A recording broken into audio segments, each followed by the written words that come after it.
Tracy and Kelsey, we've been keeping an eye on these flights all day. You know, when you come to the airport, you can check these boards. And I got to tell you, they have been looking pretty good. But if your flight is one of the ones that says canceled or delayed, well, that can be a hassle. And we found passengers preparing for that possibility.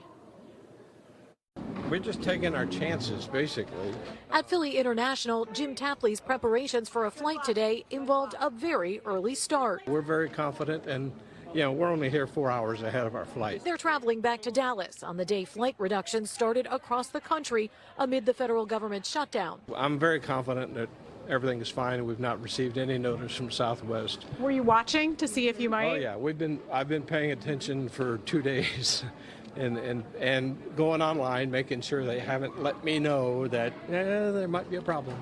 In Philadelphia, the airport has been calm amid a handful of cancellations, lines swelling at times but moving. Travelers today preparing for the unknown. Were you nervous at all that your flight could be affected? I was. I showed up at the airport probably 2 hours earlier than I normally do, so was expecting a problem, but didn't have any. Woody Anderson and his son Mateo easily made it here for Penn's homecoming.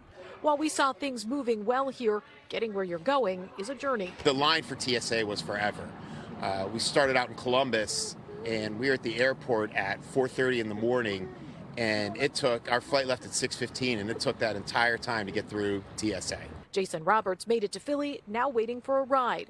But Nicole Vereen is just part of the way to her destination. Well, you're flying from Philly to Nashville and Nashville to Houston. Nashville's already delayed. It's putting a snag in plans. And my mom is flying from Houston to LaGuardia, and our plan was to connect and exchange car keys, and now her flight's delayed, so I don't know what's going to happen. Vereen travels for work and says she doesn't usually run into too many delays. I was hoping I was going to be able to still have the lucky charm, but it doesn't seem like today is going to be my day.